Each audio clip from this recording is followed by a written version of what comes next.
Hey folks, Michael Mann with Michael Mann Security Services. We're here to talk about the elements of behavior threat detection. Hey, if this is the first time that you're joining us, you can get us at contact@michaelmannsecurityservice.com or at mmann@fbctn.org, or you can always call me at 615-956-3912, and let's get into it. What is behavior threat detection? If this is the first time you're joining us, behavior threat detection is a two-module, 3.5 hour sessions, or two 3.5 hour training sessions or training modules that give your security ministry the ability to detect potential activity related to potential like attack related behavior. And the way that we do that is working through the psychology of predatory violence from a biblical perspective. And so this is all about prevention. Remember, we're trying to detect something early related to behavior. And so this is about preventing something from occurring. It's not about response. And physical security is about prevention. It's not about responding to something because we're trying to stop something from happening. If you want to know more about that, then just go to, you can look at Genesis 3, 1 through 15. You can look at Romans 3, 10 through 12. You can look through Psalms 14, 1 through 3. And really all we're talking about is the evil of man. We're just fighting ourselves. We're just trying to identify that attack related behavior that we all have the ability to do. But as believers, we are restrained. And believe it or not, even the bad guys are restrained somewhat.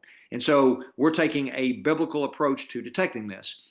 Threat characteristics. This covers not only active assailants, but also sexual predators and anybody involved in some sort of potential attack related behavior, any kind of predatory violence. So it covers a large spectrum of the detection of adversaries. So it's not just active assailants, again, sexual predators, or anybody that's going through that predatory violence process. And then again, these are 2 3.5 hour training modules. It's very time effective. Anybody can do this. A lot of times I'll have churches call and they'll say, hey, we want a training program. And I'm like, okay, this is going to take a day or 2 days. And they're like, we don't have time for that.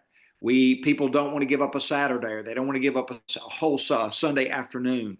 And so we've broken this down to make this easy for people to, number one, to attend and also to understand. All right. So the first element we'll talk about today is conflict avoidance. When we get into behavior threat detection, one of the pluses or one of the good things about behavior threat detection. Remember, security cannot conflict with the mission of the organization we're trying to protect. If you've listened to me before or watched any of our videos, this is all I'll talk about, because it cannot. I don't care where you are. If your security program conflicts with the mission of the protectee or the facility that you're trying to protect, it is not going to work. Overt security, especially in faith-based organizations or faith-based environments, may not work. So the overt carrying of a pistol, uniform protection, those kind of things don't fit in every kind of environment. And there is no data anywhere that shows that that actually deters an adversary. If that were true, we'd have no school shootings, right? So think about that. It is a very defensive mindset. If we start talking about overt security and the way people think about security today, especially in the Western world, it's very defensive, which means we're responding to something that's already occurring or it's already occurred. So that increases the risk. So when we get into conflict avoidance, what we're talking about is it's security ministry work. It is faith-based versus secular. It is low profile security. And a lot of people want to put out overt security. They believe the guns, they believe uniforms, they believe, some sort of a t-shirt with security somehow chases people away.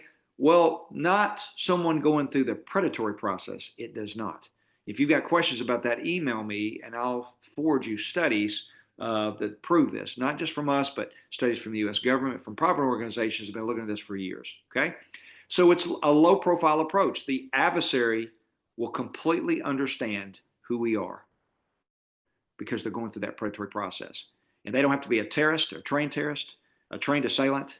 It is just the sin of man. Things changed in Genesis 3. The pattern with Adam and Eve changed once sin came into the world, and we all have the capability to do this. But through the Holy Spirit, especially those that are listening here, or I assume those, especially if you're in ministry and you're a believer, we are restrained from doing that, and now we have Jesus Christ. And so, but those that do not and those that plan to do these things do not. They are not being restrained somewhat. And they'll go through a process. They do not have to have training to do it. It is just their sinful nature. And the idea behind this is, instead of being responsive, again, remember from our first slide, we're detecting potential attack-related behavior early. which means it is very preventative in nature. So low profile security fits into the environment. It's not overt, but the adversary is going to know exactly who you are because they're going to have to go through this process, which is what we teach in the course. And the idea here is detect this potential attack-related activity or behavior very early and prevent it from occurring. Okay? Here are some of the pluses of this. Here's what you're going to get out of this. Number one, it's a biblical approach to providing an effective preventative strategy. Number two, it is very time and cost effective. Okay? What you spend on this, a lot of your churches are spending on coffee every month. Okay? So it's very time and cost effective. And the time piece, again, man, these are volunteers. They may already be involved in volunteering with another ministry. They've got families. They don't have 40 or 50 hours.